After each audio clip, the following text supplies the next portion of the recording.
My wife's boss slipped me an envelope at the company's party. Don't open this here. Go home. Pack a bag.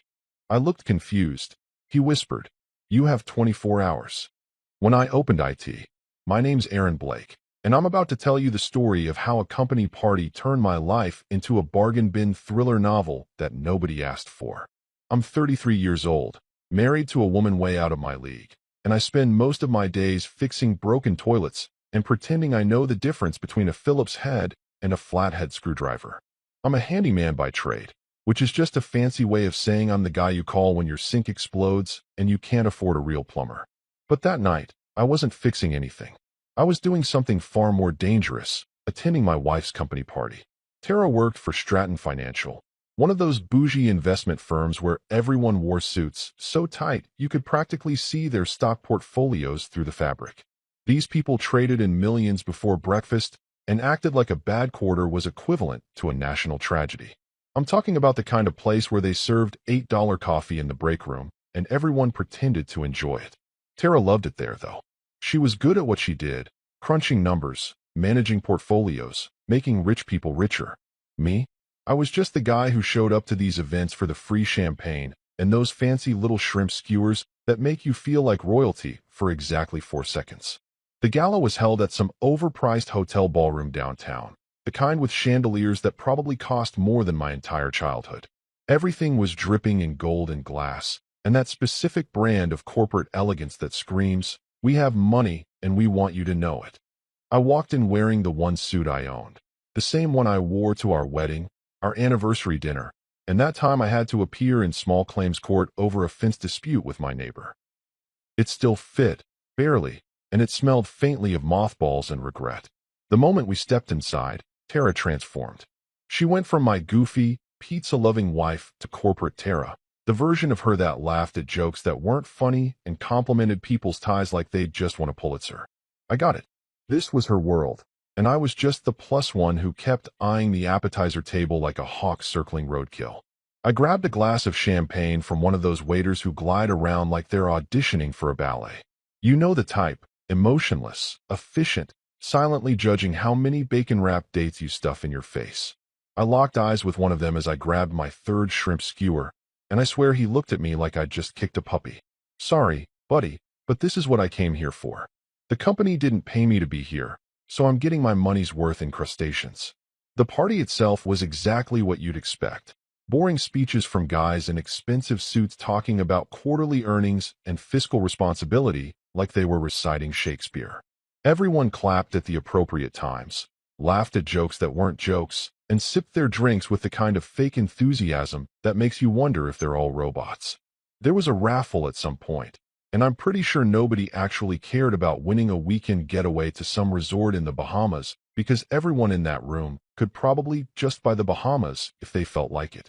I spent most of the evening standing awkwardly by the bar, nodding politely at Tara's co-workers who introduced themselves with names I immediately forgot.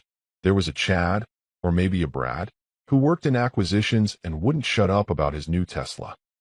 There was a woman named Simone who asked me what I did for a living, and when I said handyman, she smiled in that patronizing way people do when they're trying to figure out how you could possibly afford to breathe the same air as them.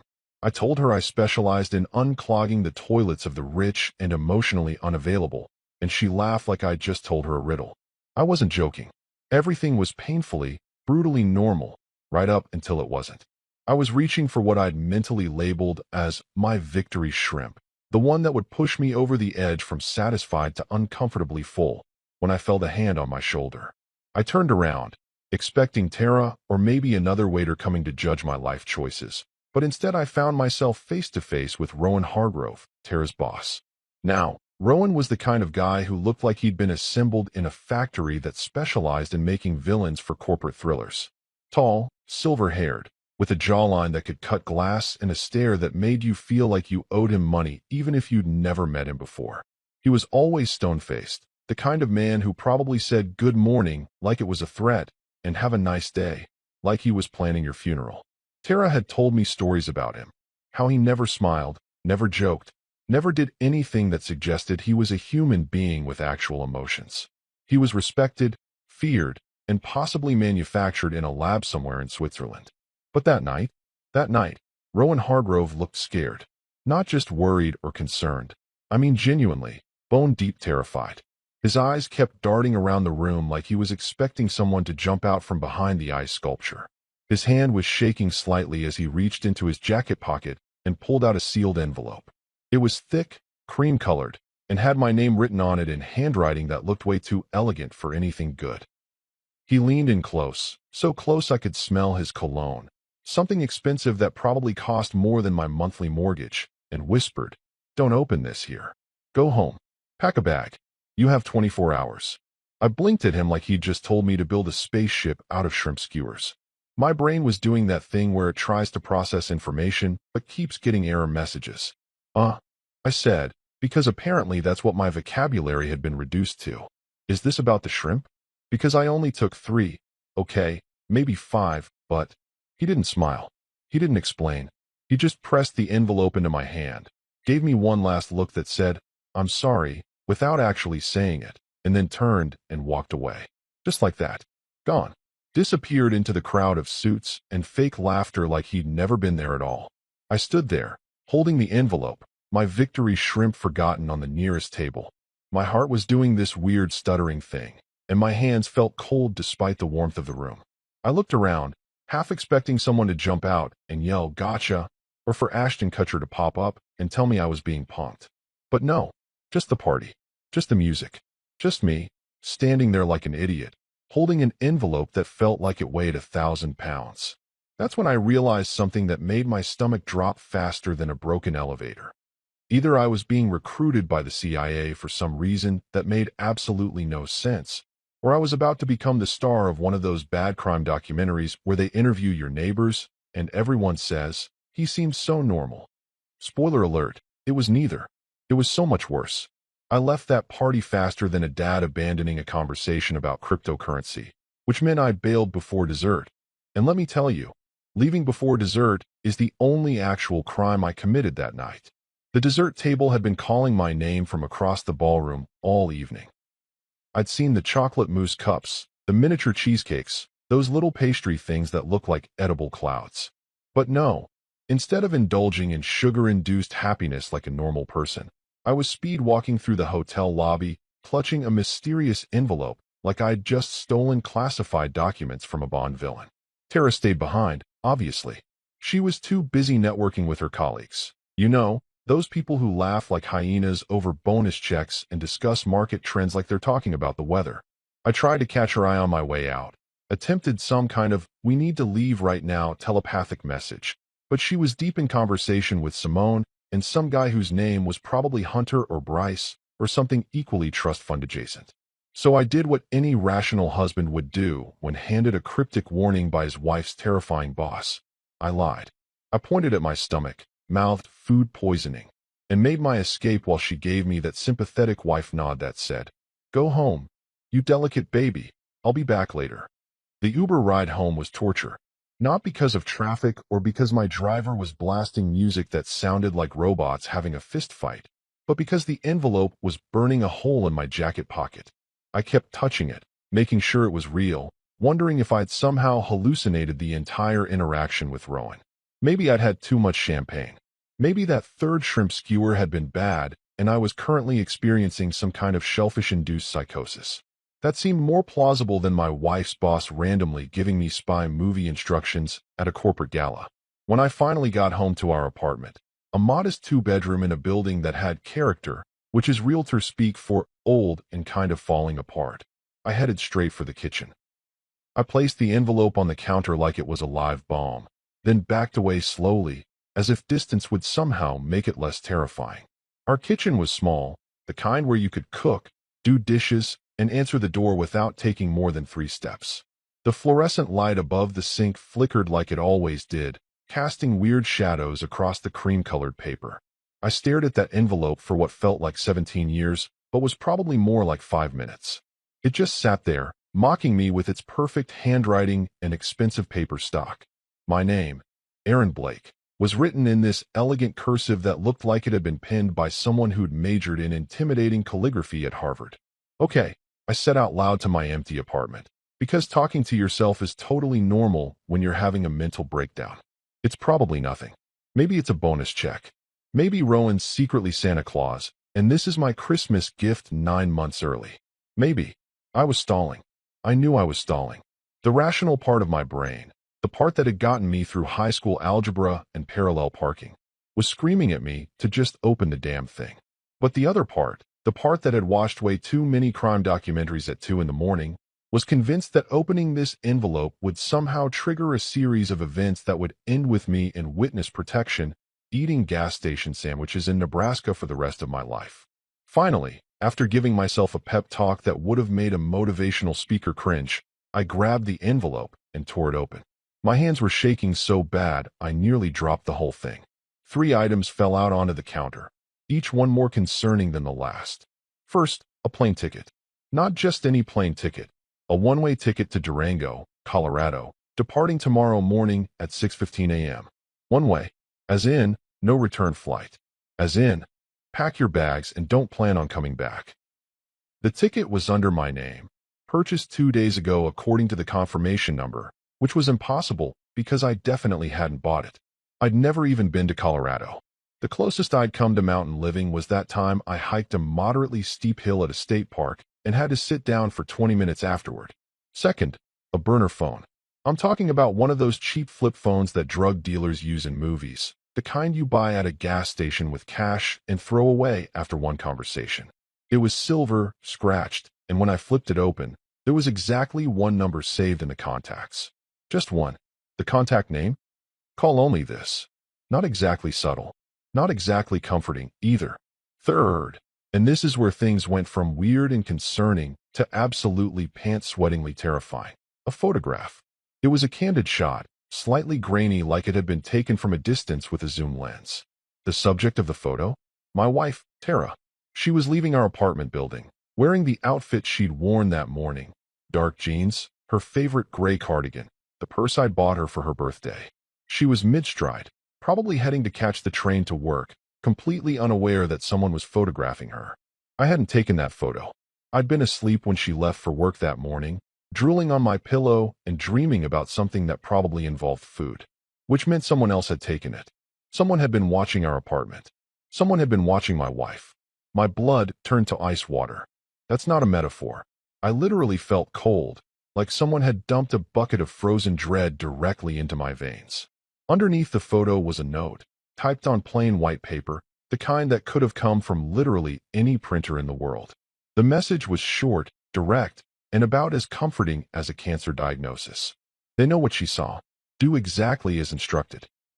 If you're still in Chicago after midnight, they'll come for you both. I read it 3 times, hoping the words would somehow rearrange themselves into something less horrifying. Maybe it would turn into just kidding, this is a prank, or congratulations, you've won a free vacation. But no, the words stayed exactly the same, each one landing like a punch to the gut. They know what she saw. What had Tara seen? She worked in finance, for crying out loud. The most exciting thing that happened at her office was probably someone bringing in good donuts on Friday. What could she have possibly witnessed that would warrant mysterious envelopes and threats and creepy surveillance photos? Do exactly as instructed. The instructions being, get on a plane to Colorado tomorrow morning and apparently never come back. Cool, cool, totally normal request. Nothing suspicious about that at all. If you're still in Chicago after midnight, they'll come for you both. Midnight. I glanced at the microwave clock, 10:47 p.m. That gave me just over an hour to figure out what the hell was happening, pack our lives into suitcases, and convince my wife that we needed to flee the city based on a cryptic note from her boss, who looked like he'd seen a ghost. I sat down at our tiny kitchen table, still holding the note, the photo, the phone, and the ticket. My hands wouldn't stop shaking. Our cat, Mr. Whiskers, a fat orange tabby who'd been napping on the couch, wandered in and meowed at me like I was being dramatic. Easy for him to say. Nobody was threatening to come after him before midnight. I sat there in that flickering kitchen light, surrounded by evidence that my boring, normal life had just taken a hard left turn into crazy town, and I thought, okay, so clearly this isn't about the shrimp. This was about something so much worse. And I had 73 minutes to figure out what. I spent the next 45 minutes doing what any rational person would do in this situation. Absolutely losing my mind. I paced around our apartment like a caged animal at a really depressing zoo, holding that burner phone like it might suddenly explode in my hand. I kept picking up the note, reading it again, hoping maybe I'd misunderstood something fundamental, like perhaps "they'll come for you both" was actually code for surprise pizza delivery, or something equally non-threatening. Spoiler alert, it wasn't. Mr. Whiskers followed me around for the first 10 minutes of my panic spiral, probably thinking it was some new weird game. But eventually even he got bored and went back to his favorite spot on the couch. Thanks for the support, buddy. Really feeling the loyalty here. I tried calling Tara about 17 times, but every call went straight to voicemail. She always put her phone on silent during these work events, said it was unprofessional to be checking your phone while networking. Great. Wonderful. My wife was out there being professional while I was at home having a full-blown existential crisis in my underwear. Yeah, I changed out of my suit the second I got home, because there was no way I was having a breakdown in formal wear. At 11:34 p.m., I finally heard keys jingling at the front door. I'd been sitting at the kitchen table, staring at the envelope contents like they were going to suddenly make sense if I just looked at them hard enough. When Tara walked in, I tried to play it cool. You know, like any husband would when casually hiding the fact that he's holding evidence suggesting they're both about to be murdered by mysterious forces. She looked exhausted, that specific kind of tired you get from smiling too much at people you don't actually like. Her heels were in her hand. She always took them off in the hallway because walking up 3 flights of stairs in stilettos was, according to her, a form of medieval torture that men invented to punish women for having the audacity to exist. Her makeup was slightly smudged, and her hair had that end-of-the-night messiness that somehow made her look even prettier, which was extremely unfair given the circumstances. "Hey," she said, dropping her purse on the counter. "You okay? You looked like you were dying when you left." "Yeah," I replied, my voice doing this weird squeaky thing that definitely didn't scream, "Everything is normal. Long night. Your boss. Rowan. He told me to pack a bag. Should I bring sunscreen or a bulletproof vest?" I was going for humor, trying to ease into the whole, "we might be in mortal danger" conversation gently. You can't just hit someone with that information cold turkey. You've got to warm them up first, like you're defrosting a chicken. She didn't laugh, not even a pity chuckle. Instead, she went completely still, her hand frozen halfway to the refrigerator door. "What did you just say?" "Your boss, Rowan, he." "I heard what you said." She turned to look at me, and her face had gone pale. Like ghost pale. Like someone had literally drained the color from her skin using some kind of cosmic dimmer switch. "When did he tell you this?" "At the party. Right before I left. He gave me this." I gestured to the envelope contents spread across the table like the world's most disturbing scavenger hunt. Tara walked over slowly, like she was approaching a crime scene. She picked up the photo of herself, and I watched her hand start to shake. "Oh my God," she whispered. "Oh my God, Aaron, this is..." "Yeah, I know. Creepy as hell. Who took this? Why do they have a picture of you? What did you see?" The questions tumbled out of me like water from a broken faucet. "Tara, what the hell is going on? Why does your boss think we need to leave Chicago before midnight?" She set the photo down and pressed both hands against her face. For a horrible second, I thought she was going to cry, but when she pulled her hands away, she just looked scared. Really, truly scared.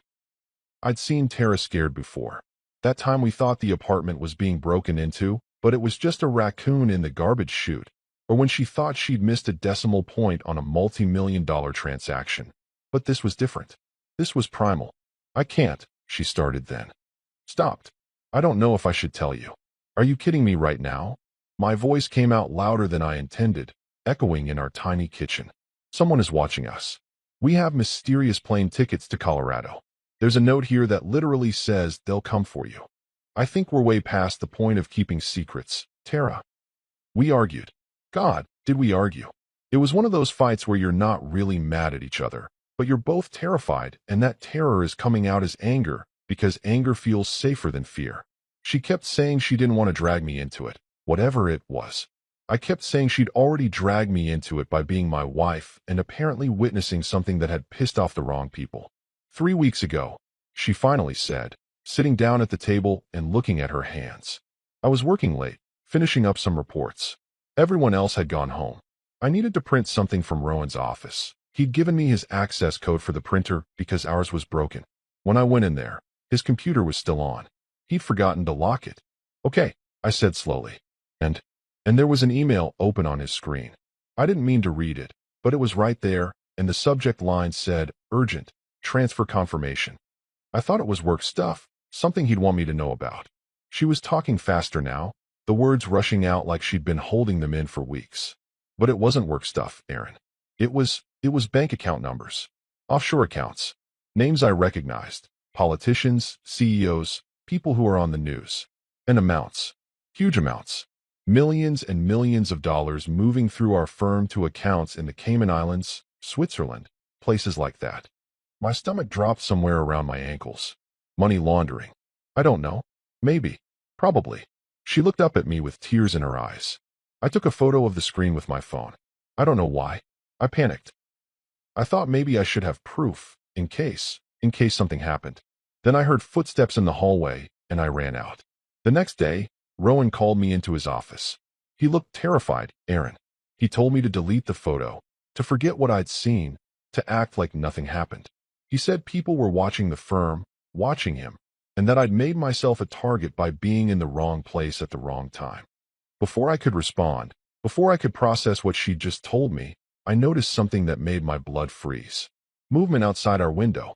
Our apartment was on the 3rd floor, facing the street, and we had a pretty clear view of the parking lot below. And there, sitting in the darkness with its engine off and no headlights, was a black SUV. Just sitting there, waiting, like a predator watching its prey. Tara, I said quietly, pointing at the window. Please tell me that's just a normal car owned by a normal person who happens to park like a stalker. She stood up and looked out the window. All the color that had returned to her face immediately drained away again. That wasn't there when I came home. We both stood there, frozen, watching the SUV, watching it watch us. The windows were tinted so dark we couldn't see inside, couldn't see who was sitting in there, couldn't see how many people there were, or what they were planning, or when they'd make their move. They're watching, Tara whispered. That's when it hit me, like a freight train made of pure terror slamming directly into my chest. That this wasn't paranoia. This wasn't some elaborate prank. This wasn't a misunderstanding that we could clear up with a phone call or a reasonable conversation. Someone was actually hunting us, actually watching us, actually planning to do what? I didn't know. And honestly, I didn't want to find out. I checked the microwave clock, 11:52 p.m. 8 minutes until midnight. We need to leave, I said. Right now. If you've never tried packing for a mysterious life or death escape with less than 8 minutes on the clock, let me paint you a picture. It's absolute chaos wrapped in panic, seasoned with poor decision-making, and served with a side of, what the hell am I doing with my life? It's like one of those game shows where contestants have to grab as much stuff as possible before time runs out, except instead of winning a jet ski, the prize is not getting murdered by mysterious SUV people.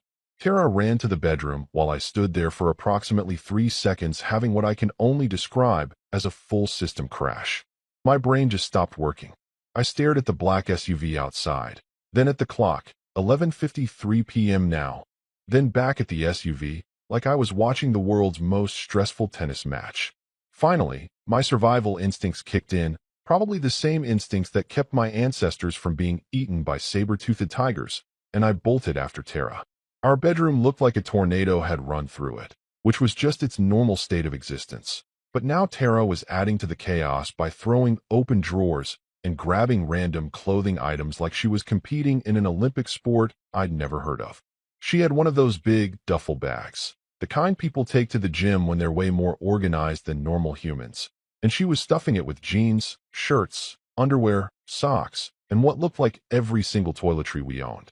Do I need fancy clothes? She asked frantically, holding up a cocktail dress. What if we have to go to another party? What if, Tara, we're running from people who want to kill us, not attending a wedding? I said, yanking open my own drawer. Leave the cocktail dress. Bring comfortable pants and shoes you can run in. Right. Running clothes. Got it.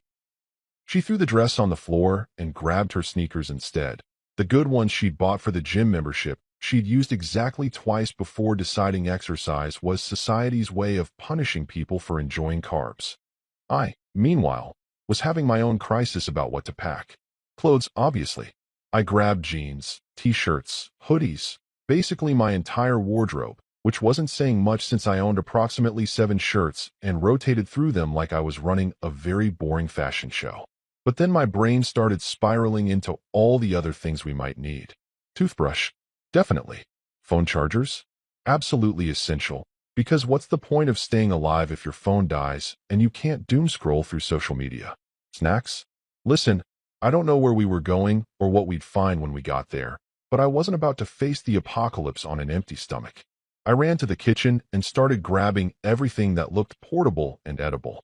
Granola bars, a box of crackers, 3 bags of beef jerky, a jar of peanut butter, because protein, and a family-sized bag of Doritos that I'd been saving for a special occasion. If fleeing for your life doesn't count as a special occasion, I don't know what does. Aaron, what are you doing? Tara appeared in the doorway, her duffel bag bulging like it had swallowed a small planet. Packing snacks, I said defensively, shoving a package of Oreos into my backpack. We need survival supplies. We're going to Colorado, not the Hunger Games. You don't know that. What if we have to hide in the mountains? What if? I stopped mid-sentence because the burner phone, which I'd shoved in my pocket, started buzzing. Not ringing, buzzing, like someone was texting it. I pulled it out with shaking hands. The screen, which was about as advanced as technology from 2005, showed a single text message from that one saved number. The message was short, direct, and absolutely terrifying in its calmness. Leave through the back. Do not call anyone. You're being watched. I showed it to Tara. She read it, went pale. Again, she was really getting a workout in the being pale with terror department tonight, and whispered, "How do they know we're still here? How do they know we haven't already left?" Because they're watching us. I gestured wildly toward the living room, toward that window with its perfect view of the stalker SUV. They probably have binoculars, or drones, or X-ray vision for all I know. These people are clearly way more organized than we are. We stood there in the kitchen, both holding our bags, both breathing hard like we'd just run a marathon. Mr. Whiskers chose that exact moment to meander in and meow at us, probably wondering why his servants were acting like lunatics instead of feeding him his midnight snack. "The cat," Tara said suddenly. "We can't just leave, Mr. Whiskers." "Tara, we don't have time to. I'm not abandoning our cat, Aaron." Her voice cracked, and I realized she was on the verge of completely losing it. The cat wasn't really about the cat. The cat was about control, about normalcy, about having one thing in this nightmare that made sense. "Okay," I said, trying to sound calm even though I felt like my heart was trying to escape through my throat. "Okay, we'll bring the cat. Where's his carrier?" "Hall closet." I actually ran, like I was training for a track meet I'd never signed up for, to the hall closet and grabbed Mr. Whiskers' carrier, the one we used for vet visits that he absolutely hated. Then came the fun part. Catching a cat who suddenly decided he was an Olympic sprinter. Mr. Whiskers, sensing that something was wrong, bolted under the couch. It took both of us, crawling on the floor like idiots, to finally corner him and shove him into the carrier. He yowled like we'd personally betrayed him, which, fair enough, we kind of had. "Back door," I said, slinging my backpack over one shoulder and grabbing the cat carrier. We go out the back, down the fire escape, and what? Where do we go? We can't just wander the streets at midnight with luggage and a screaming cat. She had a point. I looked at the plane ticket still sitting on the kitchen counter, that one-way ticket to Durango, departing at 6:15 a.m. We get to O'Hare. We get on that plane. That's what the instructions said. You're trusting the instructions from mysterious people who are stalking us. You got any better ideas? I shot back. Because I'm fresh out, and I checked the microwave clock. 4 minutes until midnight and whatever that deadline actually means. Tara grabbed the envelope with all its contents, shoving it into her bag. "Fine. Back door. Fire escape. Airport. This is insane." "Yeah. Well, welcome to Monday night," I muttered. We crept toward the back door of our apartment like we were in some kind of budget action movie. Except instead of looking cool, we probably looked like 2 idiots who'd never done anything more dangerous than jaywalk. Every sound made my heart jump. The building settling, a neighbor's TV through the wall, Mr. Whiskers's continued protests from inside his carrier. The back door led to a narrow hallway, and then to the building's fire escape, which I'd never actually used because I wasn't particularly excited about climbing down rusty metal stairs attached to a 100-year-old building. I slowly turned the deadbolt, wincing at every tiny click and scrape. The door opened with a creak that sounded like a gunshot in the silence. Cool night air hit my face, carrying the smell of garbage from the dumpsters below and that specific Chicago scent of car exhaust mixed with whatever the restaurant 2 buildings over was cooking.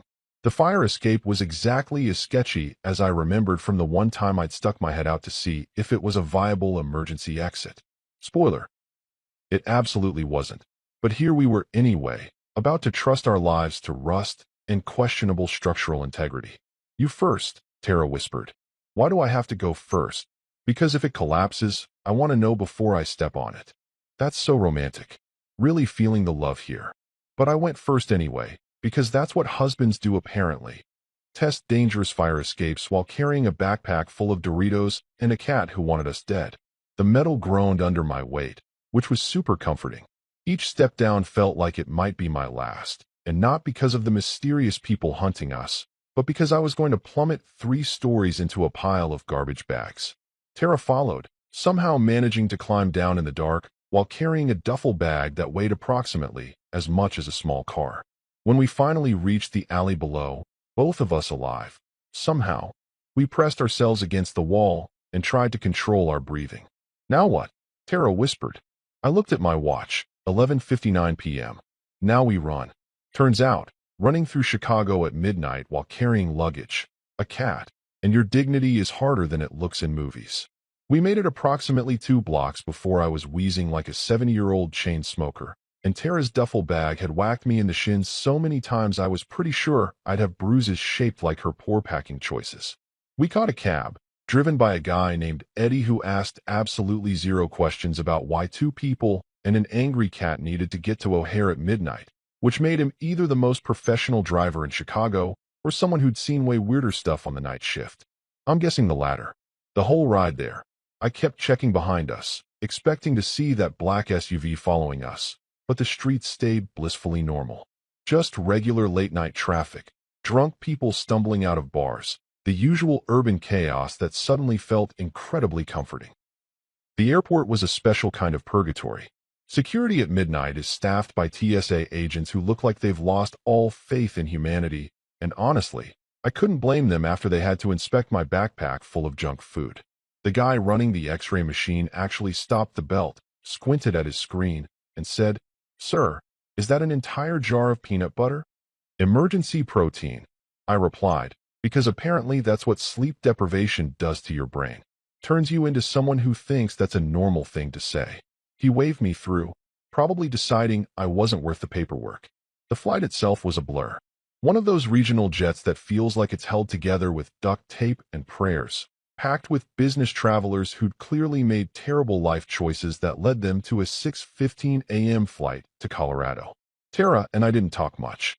We just sat there, Mr. Whiskers wedged under the seat in front of us, still pissed about being kidnapped from his comfortable life, while I tried not to think about the fact that we'd just abandoned everything we knew based on a cryptic note and a creepy surveillance photo.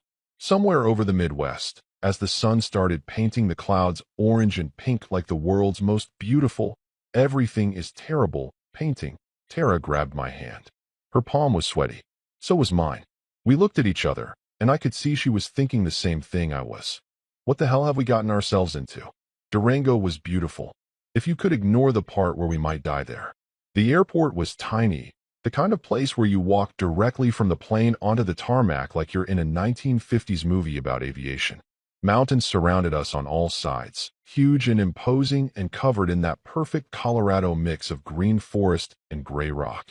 The air smelled clean, too clean, like it had never heard of pollution or Chicago's delightful combination of hot dog stands and exhaust fumes. Inside the airport, which was basically one room with a baggage claim and a coffee shop, I pulled out the burner phone. My hands were shaking again, from exhaustion or fear or probably both. Tara stood next to me, her arms crossed, her eyes darting around like she expected hitmen to burst through the doors at any second. I dialed the only number saved in the phone. It rang twice, each ring lasting approximately 17 years before someone picked up. Mr. Blake. The voice was male, deep, with that specific gruffness that suggested this person had gargled gravel for breakfast. Not a question, a statement, like he'd been expecting my call, which, okay, fair enough, he probably had been. Yeah, that's me, I said, because apparently I'd forgotten how to have a normal conversation. So we're here, in Durango, at the airport, with a cat. What now? Walk outside. Main entrance.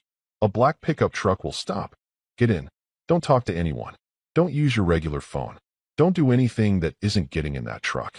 Cool, cool, very specific instructions. Love the whole mysterious stranger vibe you've got going. Do you also have a catchphrase? Maybe a theme song? There was a pause, the kind that suggested this person was deciding whether I was being brave or stupid. Probably stupid. Mr. Blake, I understand you're scared. But if you want to stay alive, you'll do exactly what I say. Understood. The humor drained out of me like water from a bathtub. Understood. The line went dead. I looked at Tara. You hear that? They even gave me Uber instructions of doom. This is insane, she whispered. Aaron, we're just trusting random people now? We don't know who that was. We don't know where they're taking us. Yeah, but we also don't know who was in that SUV outside our apartment, and I'm pretty sure those people weren't planning to take us for ice cream. I grabbed her hand. We're already in this. We're already here. Might as well see it through. Outside, the morning sun was still low on the horizon, turning everything golden and beautiful in that way that felt completely inappropriate for our current situation. We stood on the curb with our bags, our cat, and our rapidly deteriorating sanity. A few other passengers from our flight walked past, climbing into rental cars or being picked up by friends. Normal people, doing normal things. Must be nice. Then, right on cue, like this whole thing was being directed by someone with a flair for dramatic timing, a black pickup truck pulled up. Not a new one. Either, this thing looked like it had seen some stuff. Dents in the bumper, scratches along the sides. The kind of vehicle that had lived a full life and had stories to tell, probably none of them good. The driver's side window rolled down, and I got my first look at the man who was either going to save our lives or murder us in the mountains. Hard to tell which at this point. He was in his 40s, maybe early 50s, with the kind of weathered face that suggested he'd spent significant time outdoors doing things that normal people don't do. Think less weekend camping trip, and more survived alone in the wilderness using only a knife and spite. He had gray-streaked dark hair, a jaw that looked like it could crack walnuts, and eyes that had probably seen things that would make lesser men cry. He was wearing a flannel shirt, because of course he was. This was Colorado, and he looked at us with the expression of someone who'd fought both wars and bears and wasn't particularly impressed by either. Get in, he said flatly. No introduction. No. Hello. Nice to meet you. Sorry about the whole fleeing for your lives situation. I looked at Tara. She looked at me. Mr. Whiskers yowled from his carrier. He seems fun, I muttered, opening the back door and shoving our bags in. We climbed into the truck, me in the front passenger seat, Tara in the back with the cat. And immediately I was hit with that specific pickup truck smell of leather, coffee, and something that might have been gun oil. The cab was clean but worn, with a police scanner mounted on the dashboard, and what looked like a tactical bag shoved under my seat. The man didn't say anything, just put the truck in gear and pulled away from the airport, heading toward the mountains that loomed in the distance like they were judging us for our life choices. We drove for maybe 15 minutes in complete silence. Well, not complete. Mr. Whiskers kept making these pitiful sounds that suggested he was filing a formal complaint with cat management, but nobody spoke. The driver kept his eyes on the road, occasionally checking his mirrors like he was expecting to be followed. The roads got narrower and windier as we climbed into the mountains, leaving civilization behind with every mile. Finally, when I couldn't take the silence anymore and my anxiety was reaching levels that probably required prescription medication, I said, "So, you gonna tell us your name, or should I just keep calling you Mysterious Mountain Man in my head?" He glanced at me, something that might have been amusement flickering across his face. Daniel Cross. Aaron Blake. This is my wife Tara. The angry cat is Mr. Whiskers. I know who you are, right? Because this isn't creepy at all. Daniel took a sharp turn onto an even narrower road, This one barely paved, more dirt and gravel than actual asphalt. Trees pressed in on both sides, creating a tunnel of green and shadow. Your wife's boss, Rowan Hargrove. He used to be my partner. Federal Task Force, Financial Crimes Division. 3 years ago, we uncovered a criminal network using investment firms to launder money. Billions of dollars moving through legitimate companies, funding everything from drug cartels to human trafficking to political corruption. My stomach dropped. Tara leaned forward from the back seat, her voice barely above a whisper. Rowan was a federal agent?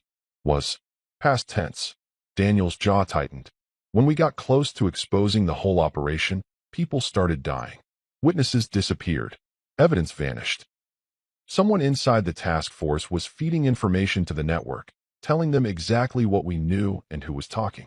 Rowan and I realized we couldn't trust anyone in the system. So we went dark, tried to gather evidence on our own. What happened? I asked, though part of me really didn't want to know. They got to me first. Ambushed me, nearly killed me. Sent a message. Back off or everyone you love dies. So I did. I backed off, resigned, moved out here, tried to disappear. He looked at me, and for the first time, I saw something human in those eyes. Fear. But Rowan didn't. He took a job at Stratton Financial because he suspected they were part of the network. He was trying to gather evidence from the inside. And I walked in on that evidence, Tara said softly from the back seat. You walked in on proof that would bring down senators, CEOs, people so powerful they think they're untouchable. When Rowan found out you'd seen those files, he knew you were marked. Both of you. The truck hit a pothole, jolting us. Trees blurred past the window. So, I said, trying to process information that felt like it belonged in a movie and not my actual life. Not about the shrimp skewers then? Daniel looked at me like I'd just spoken in a foreign language. Never mind. Bad joke. Coping mechanism. You're going to need better coping mechanisms where we're going. Great. Just great. Daniel drove us deeper into the mountains, and by deeper, I mean we went so far into the wilderness that cell phone service became a distant memory and the concept of civilization felt like something I'd read about in a history book. The paved road had given way to dirt. Then the dirt road had given way to what I can only describe as a suggestion of a path. And now we were bouncing along something that looked like it had been carved out by a drunk moose with boundary issues. Tara was gripping the door handle so hard her knuckles had gone white. Mr. Whiskers had stopped yowling and had moved on to what I can only describe as existential despair, just sitting in his carrier making these low, mournful sounds that perfectly captured how I felt about this whole situation. Every time we hit a bump, which was approximately every 3 seconds, our bags would shift in the back and something would rattle, and I'd think, this is it. This is how I die. Not from mysterious criminals, but from a truck accident in the Colorado wilderness because I trusted a man named Daniel who looked like he ate nails for breakfast.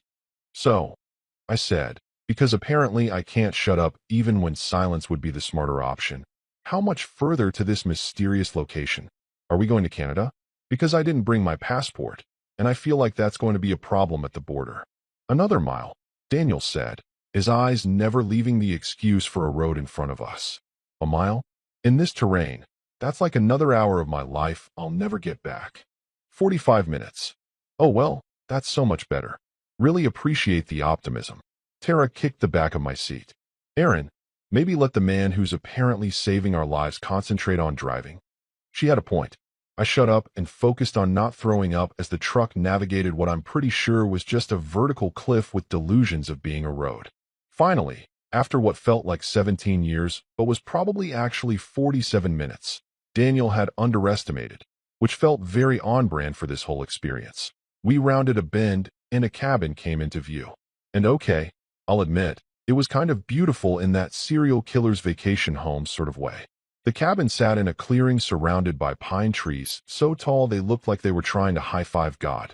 It was made of logs, the real deal, with a stone chimney and a wraparound porch that had probably seen better days. Smoke was coming from the chimney, which meant either someone was home or we were about to walk into a very awkward situation with squatters. The whole scene looked like something from a postcard titled Remote Mountain Living, for when you've really screwed up your life. Daniel parked the truck and killed the engine. The sudden silence was deafening. No traffic, no sirens, No sounds of urban life. Just wind in the trees and birds doing their bird thing, completely oblivious to the human drama unfolding below them. Home sweet home, Daniel said, climbing out. I grabbed Mr. Whiskers' carrier while Tara got our bags, and we followed Daniel up the porch steps. The wood creaked under our feet, and I noticed there were security cameras, small, discreet, but definitely there, mounted in the corners. Also, the windows had what looked like reinforced frames, and was that bulletproof glass? Hard to tell, but knowing what I knew now, probably. Daniel unlocked the door, 3 different locks. I counted, which seemed excessive until I remembered people wanted us dead, and gestured us inside. The interior was not what I expected. From the outside, it looked like a cozy mountain retreat where you drink hot chocolate and read books by the fireplace. On the inside, it looked like someone had combined a government bunker with a conspiracy theorist's wet dream. The main room was open concept, living area, kitchen, all in one space. But that's where the normal ended. One entire wall was covered with maps, photographs, and documents connected by red string like we'd walked into the world's most intense true crime podcast. There was a massive desk in the corner with not 1, not 2, but 4 computer monitors, all displaying what looked like encrypted data or surveillance footage. Filing cabinets lined another wall, and, oh yeah, there was a gun safe in the corner that was roughly the size of my first apartment. Well, I said, setting down Mr. Whiskers' carrier and looking around. This is exactly as comforting as I'd hoped it would be. Really feeling the safe house vibes. Very homey. I especially love what you've done with the wall of paranoia over there. Daniel ignored me and started turning on equipment. Computers hummed to life. Monitors glowed. And I swear I heard what sounded like a server farm spinning up somewhere in the back of the cabin. Tara was standing frozen in the doorway, taking it all in. This is insane, she whispered. This is absolutely insane. Yep, I agreed. We've officially crossed over from Weird Weekend into needs its own Netflix series. Daniel turned to face us, and his expression was serious. Like, I'm about to tell you something that will fundamentally change your understanding of reality. Serious. You need to understand what you're up against. The network Rowan was investigating. It's not just money laundering. It's a criminal enterprise that spans continents, involves some of the most powerful people in the world, and has resources that would make most governments jealous. They've killed people for less than what you know. Great, I said. Love that for us. Really excited about our immediate future. You have 2 options. Daniel pulled out a chair and sat down, gesturing for us to do the same.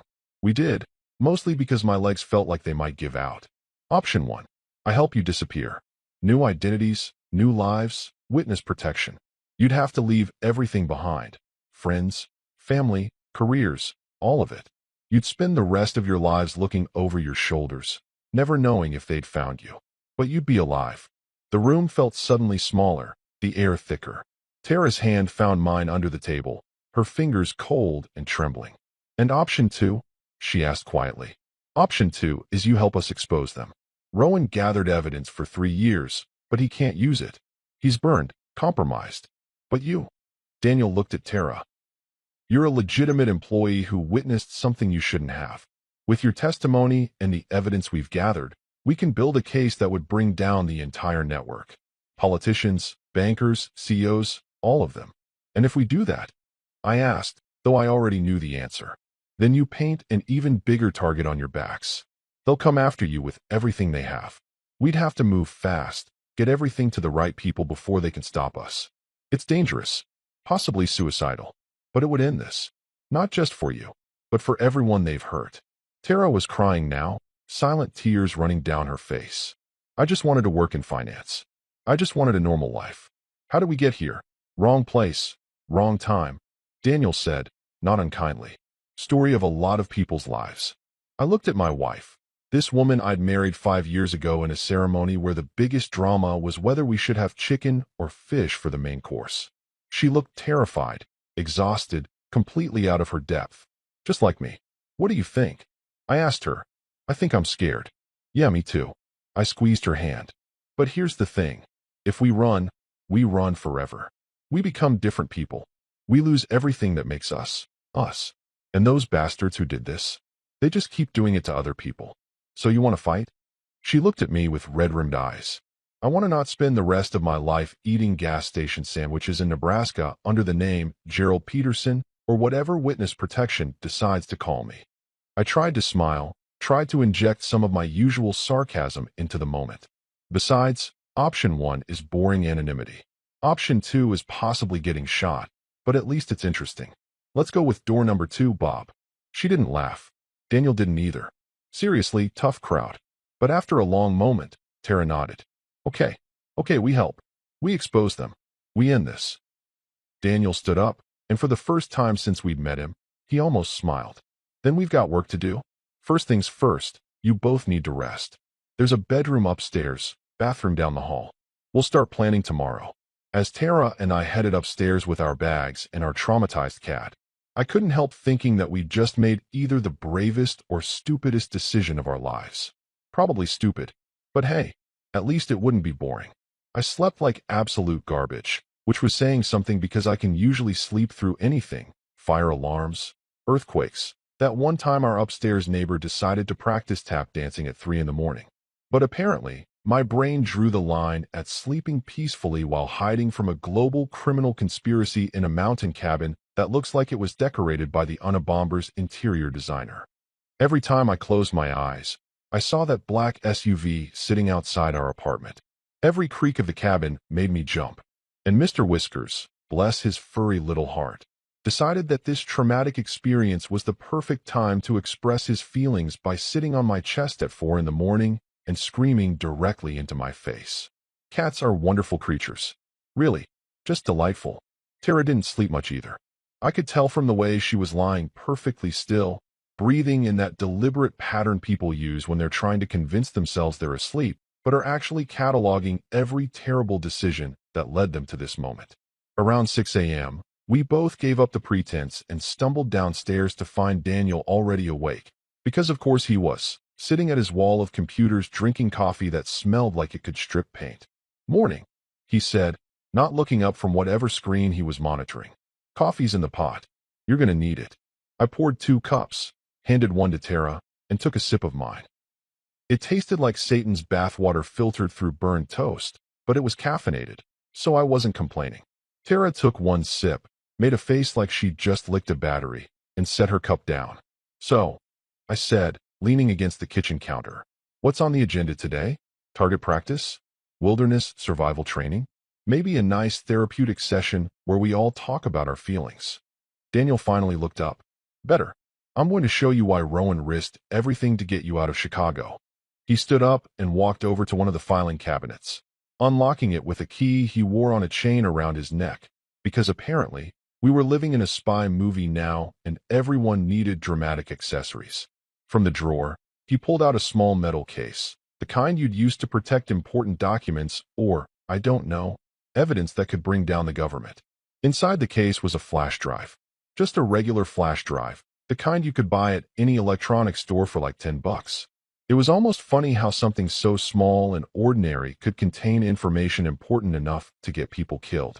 Almost funny. Not actually funny. Nothing about this situation was funny, but my brain keeps trying to find humor because the alternative is a complete psychological breakdown, and I'd like to postpone that for at least another few days. Daniel plugged the flash drive into one of his computers, typed in what looked like 17 different passwords, and then gestured for us to come closer. Tara and I crowded around the monitor, coffee cups in hand, looking like the world's most anxious IT department. "Rowan recorded this 2 weeks ago," Daniel said quietly, "right before he went dark." He hit play, and the screen filled with Rowan Hargrove's face. Except this wasn't the cold, intimidating boss I'd met at the party. This version of Rowan looked like he'd been through hell and back. Bruised, disheveled, with a cut above his left eye that had scabbed over badly. His usually perfect hair was a mess, his tie was gone, and his white shirt had what looked suspiciously like blood on the collar. He was sitting in what appeared to be a dingy hotel room, the kind of place you pay cash for and don't ask questions. "If you're watching this," Rowan's voice came through the speakers, rough and tired. "Then they found me. But not you. Good. That means Daniel got you out." He paused, rubbing his face with hands that shook slightly. "Aaron, Tara, I'm sorry. I'm so sorry I dragged you into this." You deserve better than to be running for your lives, because I made enemies of very dangerous people. Tara's hand found mine, gripping tight enough to cut off circulation. I didn't pull away. Rowan continued.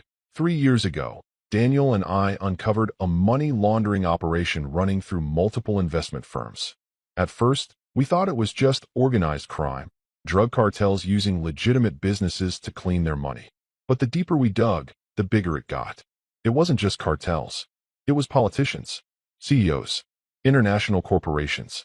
We found billions, and I mean billions with AB, moving through shell companies, offshore accounts, phantom investments.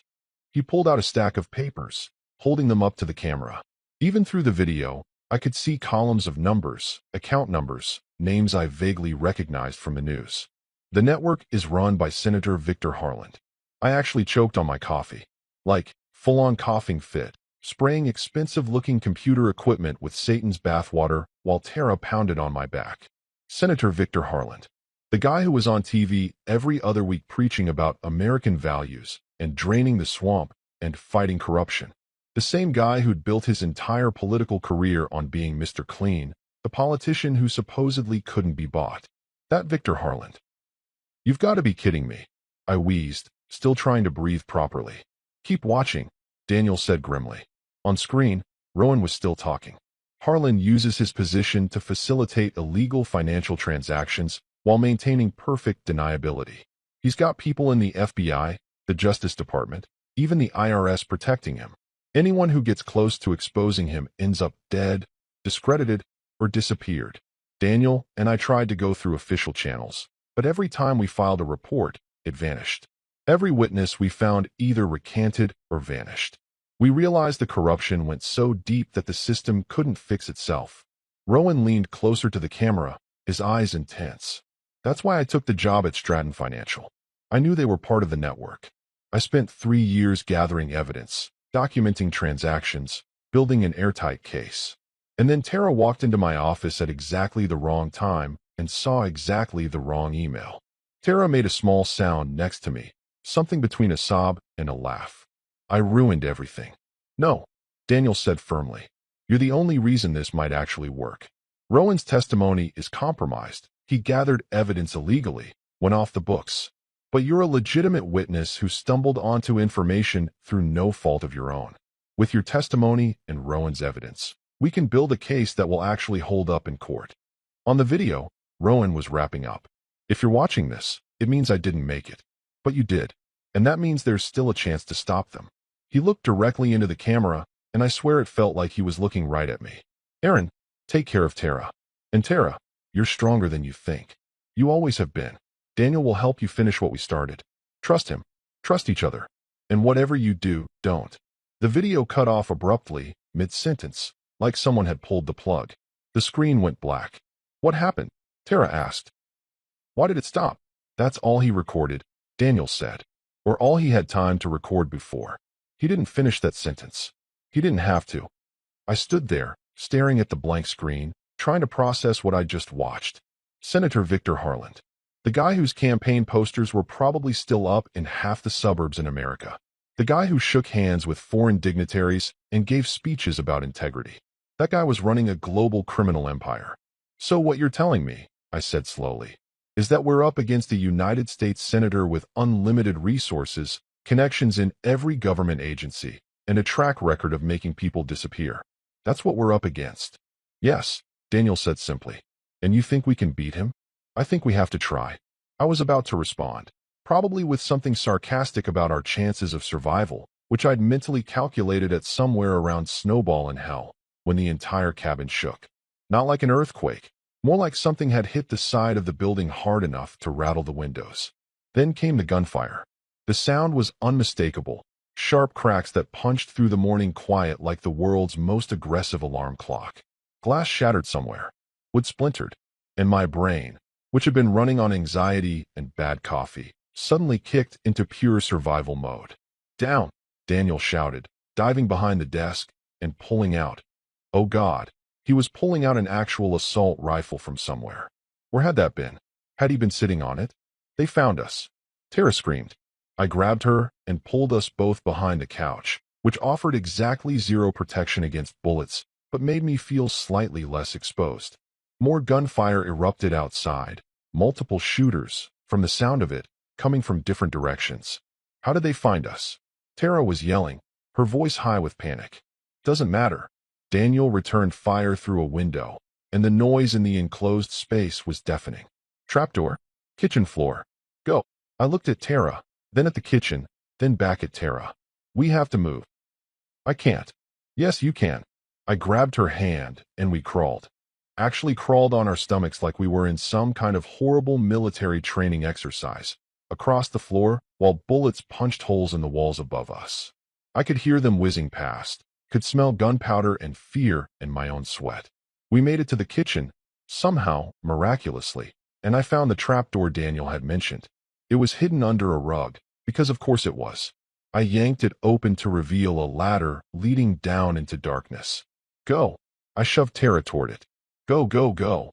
She climbed down, moving fast, and I followed right behind her, pulling the trapdoor shut just as something exploded above us. The sound was massive, world-ending, and the whole cabin shook like it was trying to tear itself apart. Then, silence. Except for my heart, which was beating so hard I could hear it in my ears. We were in some kind of bunker beneath the cabin, lit by a single emergency light that cast everything in sickly yellow. There was another ladder, communication equipment, boxes of supplies, and a phone, an emergency landline, mounted on the wall. It started ringing. I stared at it for approximately 3 seconds, then grabbed the receiver with shaking hands. Hello. Rowan's voice came through, weak, strained, but definitely alive. Aaron, you made it to the bunker. Good, good. Daniel, still up there. There was an explosion. A pause. Then, you did well, Aaron. Better than I expected. But this isn't over. Everything you need is down there. Access codes, evidence files, contact information for people who can help. You have 2 hours before they regroup and search the property. Use them wisely. 2 hours. I'd spent longer waiting for a pizza. Rowan, what do we? But the line was already dead. Above us, I could hear footsteps. Voices. People searching the ruins of the cabin. Tara looked at me, her face pale in the emergency lighting. What do we do? I had absolutely no idea. So here's something they don't tell you in action movies. Bunkers are extremely claustrophobic when you're actually hiding in one for your life. In the movies, bunkers are these cool underground lairs with leather chairs and mahogany desks where the good guys plot their revenge while drinking expensive scotch. In reality, this bunker was a concrete box that smelled like mildew and fear, barely big enough for 2 people and definitely not designed for comfort. The emergency light flickered occasionally just to add to the ambience, casting shadows that made every box of supplies look like a crouching assassin waiting to murder us. Tara and I huddled in the corner, trying to breathe quietly, as if the people upstairs hunting us had superhuman hearing and could detect our existence through several feet of concrete and terror. Above us, we could hear them moving around, boots crunching on debris, voices shouting to each other in that clipped, professional way that suggested these weren't random thugs. These were trained operatives, the kind of people who got paid very well to make other people very dead. Are they gone? Tara whispered, her voice barely audible. Do I look like I have X-ray vision? I whispered back. I can barely see you in this lighting, let alone what's happening through a concrete ceiling. This isn't the time for sarcasm, Aaron. When is it the time? Because I've got a whole stockpile saved up and I need to use it before I have a complete nervous breakdown.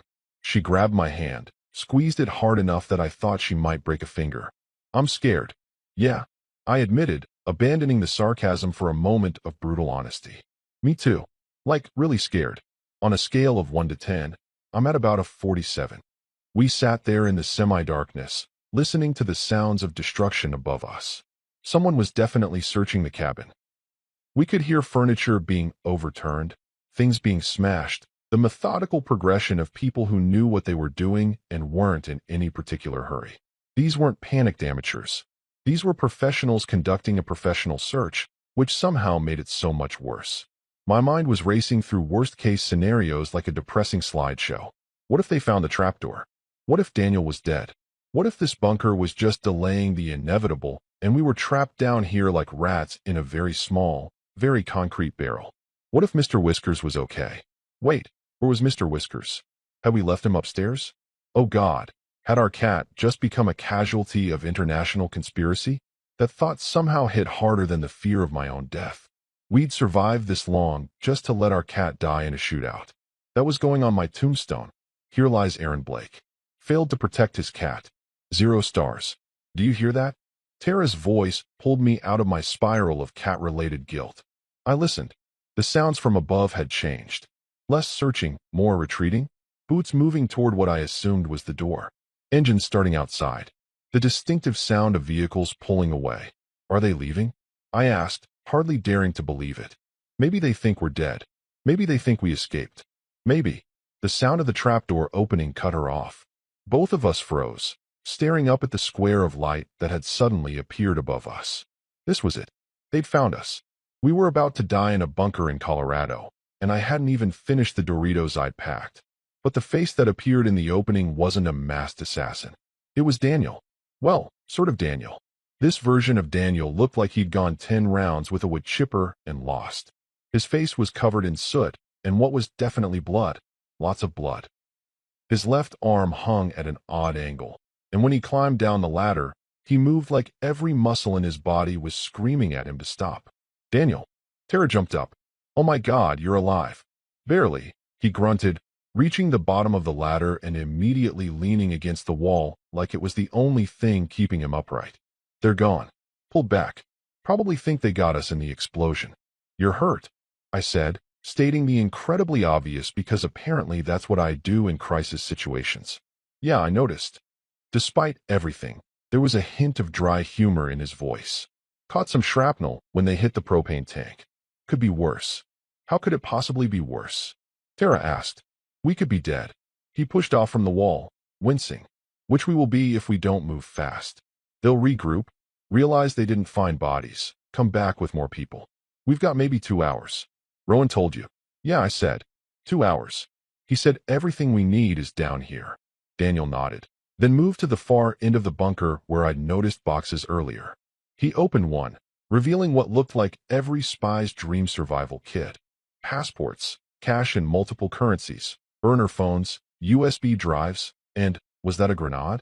Why was there a grenade? Who needs a grenade in their emergency bunker supplies? But Daniel ignored all of that and went straight for a laptop tucked in a protective case. He pulled it out, set it on the small metal table bolted to the floor, and powered it on. The screen glowed to life, illuminating his battered face in harsh blue light. Rowan and I spent 3 years collecting evidence, Daniel said, typing one-handed while his injured arm hung useless at his side. Bank records, wire transfer logs, emails, recorded conversations, photographs. Everything needed to prove Senator Harlan's involvement in the money laundering network. It's all compiled, organized, ready to go. Ready to go where? I asked. Daniel reached into his pocket, the motion clearly painful, and pulled out a flash drive. It was labeled in neat handwriting, final proof. He plugged it into the laptop, and folders started appearing on screen. Hundreds of them, maybe thousands. Years of work, condensed into digital files. We've had this ready for months, Daniel continued, his voice strained. Waiting for the right moment, the right way to release it without getting ourselves killed in the process. The network's too powerful to just hand this to one journalist or one agency. They'd bury it, kill whoever had it, make it disappear like it never existed. So what's the plan? Tara asked, leaning over to look at the screen. Daniel opened a program I didn't recognize, something that looked like it had been custom-built by someone who really understood encryption and distribution networks. On the screen, a single button appeared, big and red and impossible to miss. Below it, white text. Press Enter to release data globally. This program, Daniel explained, will simultaneously upload everything to multiple news organizations, law enforcement agencies, and WikiLeaks-style platforms around the world. FBI, Interpol, The Washington Post, The New York Times, Reuters, The Guardian, Al Jazeera, everyone gets it at once. Within minutes, this information will be so widely distributed that there's no way to contain it. I stared at the button. You're saying we could end this right now? Just press Enter and it's over. Press Enter and you start a war, Daniel corrected. A legal war, a media war, a political war. Senator Harlan will fight back with everything he has. His lawyers, his connections, his money. People will try to discredit the evidence, call it fake news, conspiracy theories. It'll be ugly. But it'll be out there, Tara said softly. The truth will be out there. Yes. Tara looked at me. Her face was smudged with dirt. Her hair was a mess, and she looked absolutely exhausted. But her eyes were clear, determined. Should we? I thought about our apartment in Chicago, our normal life, the boring routine we'd had just 2 days ago.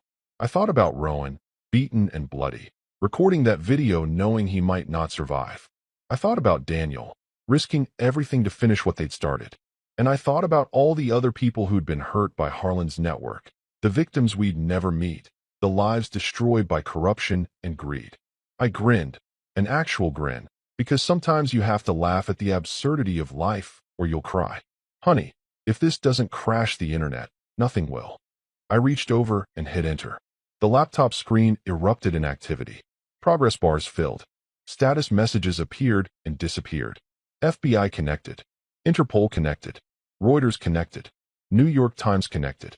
Somewhere across the world, in offices and newsrooms and law enforcement agencies, people were receiving the biggest data dump of their careers.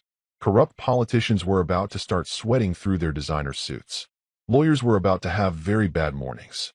And Senator Victor Harlan's perfect facade was about to crack wide open. The emergency phone rang again. Daniel grabbed it, listened for a moment, then held it out to me. It's Rowan. I took the phone. Hello. You did it. Rowan's voice was faint, weak, like he was speaking from very far away. You ended what I couldn't. The files are spreading. I'm watching the news feeds. It's everywhere. You did it, Aaron. You and Tara. You saved so many people. Rowan, where are you? Are you okay? A long pause. Too long. Doesn't matter now. Just tell Tara I'm sorry. Tell her she was the best analyst I ever had. Tell her. The line went silent. Not like he'd hung up. Silent like the connection had been severed. Permanently. I stood there in the bunker, holding a dead phone, and wondered if I should put accidental whistleblower on my resume. I stood there holding a dead phone like an idiot, my brain trying to process the fact that Rowan Hargrove, the man who'd started this whole insane chain of events by handing me an envelope at a party that felt like it happened 17 years ago, but was actually just 2 days, was probably dead. Not probably, in the optimistic sense where there's still a chance. Probably, in the sense that his voice had faded out mid-sentence like someone had literally unplugged him from existence. And that's generally not a great sign for someone's continued survival. Aaron. Tara's voice pulled me back. What did he say? I set the phone down carefully, like it might shatter if I moved too fast. He said we did it. That the files are everywhere. And then, I couldn't finish the sentence. Didn't need to. The look on Tara's face said she understood. Daniel was already back at the laptop, his good hand flying across the keyboard while his injured arm dangled uselessly. Despite the blood and the soot and the fact that he looked like he'd been hit by a truck full of explosions, he was grinning. Actually grinning. He wasn't kidding. Look at this. Tara and I crowded around the screen, and what I saw made my brain do that thing where it tries to process too much information at once and just kind of gives up. The laptop was displaying multiple news sites simultaneously, and every single one was erupting with breaking news alerts like someone had set off a bomb made of journalism. Breaking. Massive data leak implicates Senator Harlan in money laundering scheme. Senator Harlan under investigation after anonymous document dump. Financial records link prominent politicians to international crime network. CNN had already interrupted their regular programming. I could see Anderson Cooper's face on one of the live feeds, looking like someone had just told him Santa Claus was real, but also running a drug cartel. The children at the bottom of the screen scrolled past. Developing story. Billions in illegal transactions allegedly tied to U.S. Senator. Holy crap, I whispered. We actually did it. We actually broke the internet. Not just the internet, Daniel said, clicking through different tabs. Look, the FBI's already issued a statement saying they're launching an investigation. Interpol's coordinating with multiple countries. The Justice Department is, Jesus, they're calling for an emergency congressional hearing. Tara sank down onto the floor, her back against the concrete wall, looking like someone had physically removed all the energy from her body. This is real. This is actually happening. We just exposed a United States senator. We exposed a criminal, I corrected, sitting down next to her, who just happened to have really good PR and a nice suit. On the laptop screen, footage was already emerging. News helicopters circling Senator Harlan's estate in Virginia. FBI agents and windbreakers carrying boxes out of what looked like his campaign headquarters. His face, that perfectly groomed, perpetually confident face that had smiled from campaign posters and Sunday morning talk shows, now looking decidedly less confident as he was surrounded by lawyers and federal agents. Statement from Senator Harlan's office. Daniel read aloud from one of the news sites. These allegations are completely false and part of a coordinated attack by political enemies. The senator looks forward to clearing his name and pursuing legal action against those responsible for this malicious smear campaign. He snorted. Good luck with that, buddy. Pretty hard to call it a smear campaign when we've got 3 years of bank records. Twitter, or X, or whatever we were calling it this week, was having a complete meltdown. Hashtag Harlan Scandal was trending #1 worldwide. Political pundits were having existential crises live on camera. Memes were already appearing. Someone had photoshopped Harlan's face onto the Titanic with the caption, "His campaign, right now." Another showed him as the surprised Pikachu meme.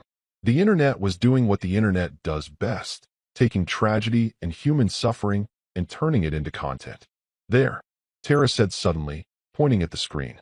Stratton Financial. Sure enough, news vans were already parked outside her old office building. The company's CEO was being escorted out by federal agents. The ticker on CNBC showed Stratton's stock price in freefall, dropping so fast it looked like someone had thrown it off a cliff. Employees were streaming out of the building, probably wondering if they'd have jobs by the end of the day. I spotted a few faces I recognized from the party, the one where this all started, back when my biggest concern was whether I'd eaten too many shrimp skewers. All those people, Tara said quietly. They didn't do anything wrong. They just worked there. And now their company is probably going to collapse, and they'll lose their jobs, and they were working for a criminal enterprise, Daniel interrupted, not unkindly. Even if they didn't know it. Sometimes innocent people get caught in the crossfire. It's not fair, but it's better than letting Harlan keep destroying lives. Is it though, she asked. How do we know the cure isn't worse than the disease? Because the disease was killing people, I said. Real people. Rowan. All the witnesses who disappeared. How many others we don't even know about? I took her hand. This sucks. It's messy and complicated, and a lot of innocent people are going to have really bad months. But Harlan's network was going to keep hurting people forever if nobody stopped it. She nodded, but she didn't look convinced. Just tired. We all were. Daniel pulled up another window. This one showing some kind of secure messaging system. Rowan's contacts are coming through. Federal prosecutors who've been waiting for evidence like this. Journalists who've been investigating Harlan for years but couldn't prove anything. Even some senators, the ones who aren't on Harlan's payroll, calling for his resignation. Will he go to prison? I asked. If there's any justice in the world? Yes. But guys like Harlan have resources. Best lawyers money can buy. Friends in high places. He'll fight this with everything he's got. Daniel closed the laptop, wincing as the movement jostled his injured arm. But even if he somehow avoids prison, his career is over. His reputation is destroyed. The network is exposed. That's the important part. The emergency light flickered again, and in the moment of semi-darkness, I had a weird flash of perspective. 48 hours ago, I'd been a handyman living a boring, comfortable life. I'd complained about traffic and expensive coffee and my neighbor's loud music. I'd thought those were problems. Now I was sitting in an underground bunker, having just exposed a massive criminal conspiracy, while the world literally changed above our heads. What happens now? Tara asked. Do we just go home? Go back to our lives? Can't go back to Chicago, Daniel said. Not yet. Maybe not ever. You're the primary witnesses now. Once people figure out where the leak came from, and they will, you'll need protection. FBI witness security, probably. New identities, new location, the whole package. So option 1 after all, I said bitterly. Disappear forever. Not forever. Just until the trials are done, the convictions are secured. Could be months.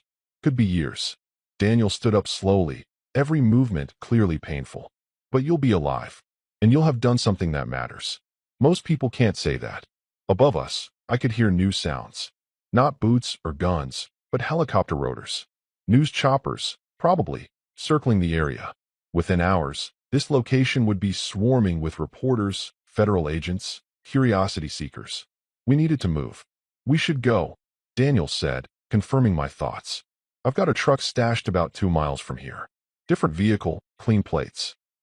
We can make it to a federal facility in Denver, get you into protective custody. And you? Tara asked. He smiled, or tried to. It came out as more of a grimace. I need a hospital. Pretty sure this arm's broken. Maybe a few ribs too. But first, I need to make sure you two are safe. That's what Rowan would have wanted. We gathered what we needed from the bunker: cash, new phones, the USB drives with backup copies of everything. Daniel had us change clothes, burn our old ones in a small incinerator he apparently kept down here, because of course he did. We looked different now. Not much, but enough that casual observation might miss us.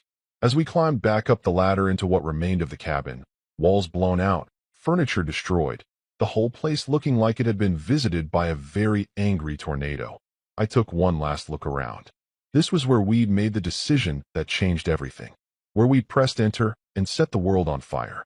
Hey, I said to Tara as we picked our way through the debris. For what it's worth, I'm glad we did it. She looked at me, exhausted and scared and covered in dust. Ask me again in a year when we're living under fake names in Nebraska. At least we'll have each other. And Mr. Whiskers. Oh my God, Mr. Whiskers. She looked around frantically. Where is he? Aaron, we left him. A familiar meow came from under what used to be the couch. Our indestructible orange cat emerged from the wreckage, somehow completely fine, looking annoyed that his nap had been interrupted by international conspiracy and explosions. I picked him up, and he started purring. Well, I said, at least someone's having a good day. By sunrise 3 weeks later, every news station on Earth was still on fire. Senator Harlan arrested. Global corruption network exposed. FBI seizes billions in laundered assets.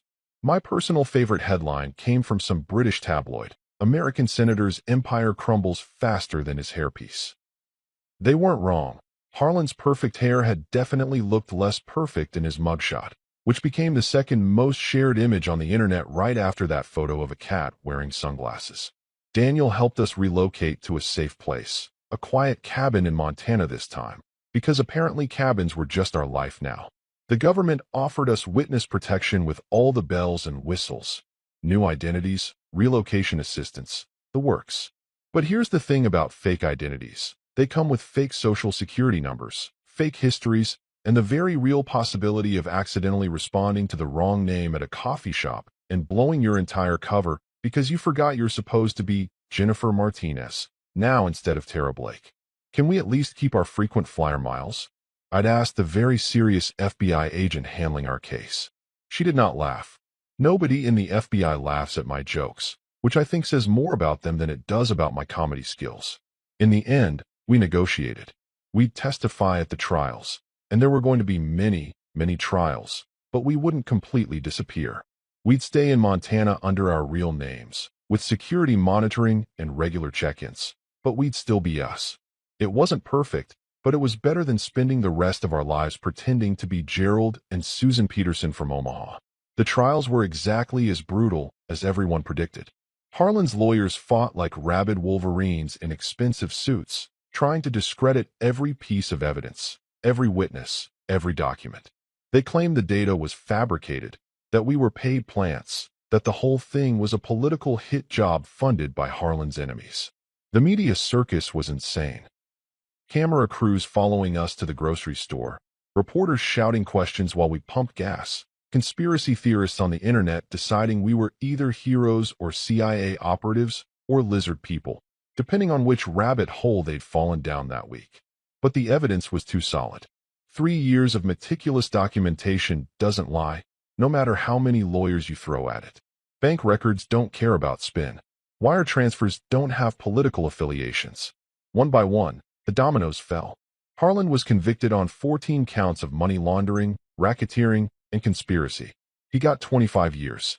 His associates got various sentences ranging from probation to life imprisonment, depending on how deeply they'd been involved and how good their lawyers were. Stratton Financial collapsed, just like Tara predicted. The company was liquidated, assets seized, employees scattered to other firms or different careers entirely. Some of them probably still curse our names. I get it. We destroyed their comfortable ignorance. But comfortable ignorance built on criminal foundations isn't really comfort. It's just delayed consequences. Weeks became months. The media frenzy eventually calmed down because the world's attention span is roughly equivalent to a goldfish on espresso. New scandals emerged, new outrage cycles began, and slowly, very slowly, people stopped recognizing us at Walmart. One morning in our Montana cabin, which was actually pretty nice, with real Wi-Fi this time and a view that didn't make me feel like I was about to be murdered, Tara looked at me over coffee that didn't taste like Satan's bathwater and asked softly, "Do you think it's really over?" I considered the question seriously. Daniel was recovering well, his arm healing, talking about maybe writing a book about the whole experience. Rowan was gone, but his sacrifice had meant something. The network was broken, the corruption exposed. Harland was in federal prison, probably missing his perfect hair products. If someone shows up with another envelope, I said, I'm moving to Mars. Elon's got those rockets now, right? I'll take my chances with the aliens. She laughed, really laughed, for the first time in months. It was the best sound I'd ever heard, better than any victory or vindication or news headline. I kissed her forehead and said, We're not heroes, you know. We're just two idiots who pressed enter at the right time. Is that really all courage is? She asked. Maybe, I said. Maybe courage is just doing the right thing when you don't have the manual, when you're scared, when everything tells you to run the other way. Maybe it's ordering pizza while hiding in a bunker. Maybe it's choosing to fight instead of hide. I don't know. I'm still just a handyman who knows way too much about international conspiracy now. She smiled. Well, at least we've got a story for parties. Yeah, about that. I'm never going to another office party again. Ever. Those things are dangerous. My name is Aaron Blake, and if your wife's boss ever gives you an envelope at a party, do yourself a favor. Don't open it. Just run. Run fast, run far, and whatever you do, don't eat all the shrimp skewers on your way out. You'll need your strength for what comes next.